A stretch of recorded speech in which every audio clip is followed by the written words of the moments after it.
Imagine a quiet morning on Earth.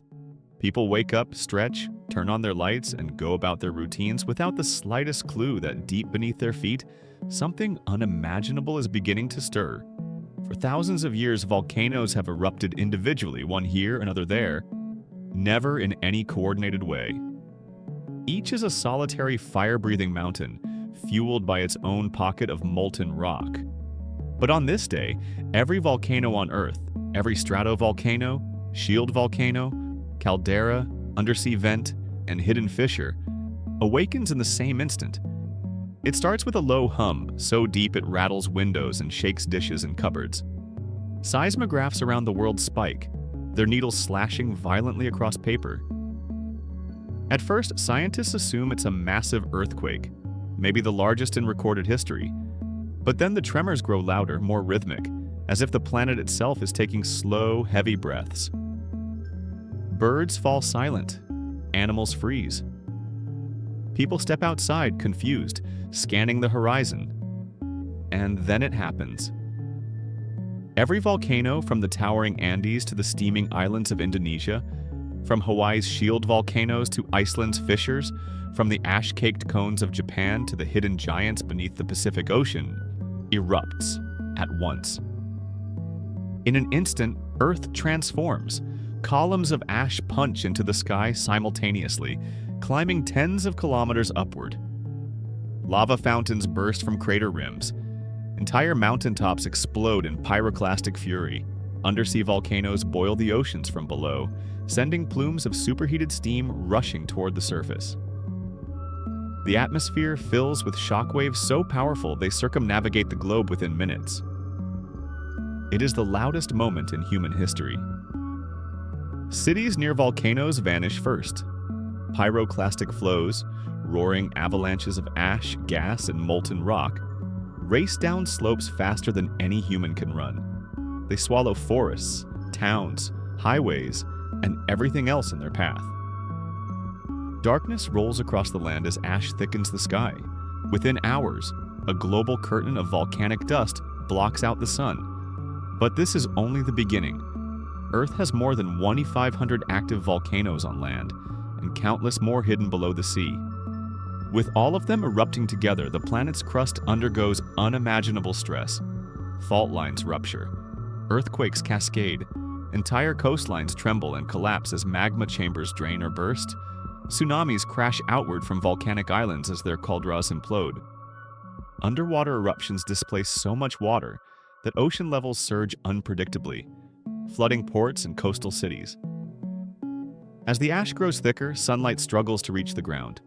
Temperatures drop rapidly. Within days, global weather patterns collapse. Rain becomes acidic, infused with volcanic gases. Lightning storms rage across ash clouds, illuminating the darkened sky with violet forks of plasma. Aircraft are grounded worldwide as engines cannot operate in ash-laden air. Communication satellites struggle as static and charged particles interfere with their signals. Millions of tons of ash settle across continents. Farmlands disappear beneath dunes of gray powder. Crops fail instantly as light becomes scarce. Forests suffocate. Rivers clog as ash pours into their currents, turning them into cement-like sludge. The world grows colder still.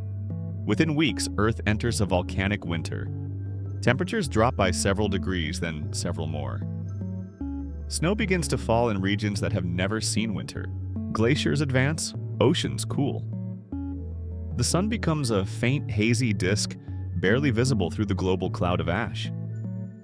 The sky glows in eerie shades of red and orange at sunset as particles scatter light in strange patterns. Humanity scrambles to survive. Cities far from volcanic zones face starvation as agriculture collapses. Governments enforce strict rationing. Greenhouses with artificial lighting become vital, but power grids struggle under constant disruptions from lightning, ash accumulation, and failing infrastructure. Many people flee underground or into climate-controlled shelters, hoping to wait out the darkness. But the ash continues to fall day after day, week after week. The long-term consequences are even more catastrophic. With every volcano erupting, hundreds of gigatons of sulfur dioxide flood the stratosphere. These particles reflect sunlight away from Earth, amplifying the volcanic winter. Temperatures plunge further, weather becomes erratic and violent. Entire species vanish as ecosystems fail. Ocean life suffers as volcanic chemicals alter acidity and block light essential for marine food chains. And yet, slowly, very slowly, the eruptions begin to wane. Some volcanoes exhaust their magma within days, collapsing in smoldering heaps. Others continue for months, spewing lava and ash until their molten reservoirs finally run dry. The skies remain dark, but patches of light appear through thinning clouds. Years later, when the last ash finally drifts to the ground, and the sun shines unobstructed for the first time in ages, Earth is a changed world. The landscape is rewritten. New mountains rise where old ones exploded. Lava fields stretch for miles. Entire islands are gone, swallowed by collapsing calderas. Others have been born from molten rock. Forests regrow differently. Rivers carve new paths. Humanity rebuilds slowly, learning to farm in volcanic soil rich with minerals, even as memories of darkness linger. Life returns, but the world is no longer the world we knew. And somewhere, deep in the molten heart of the planet, the forces that caused the great eruption fall silent once again, leaving Earth forever scarred by the day every volcano decided to roar in unison.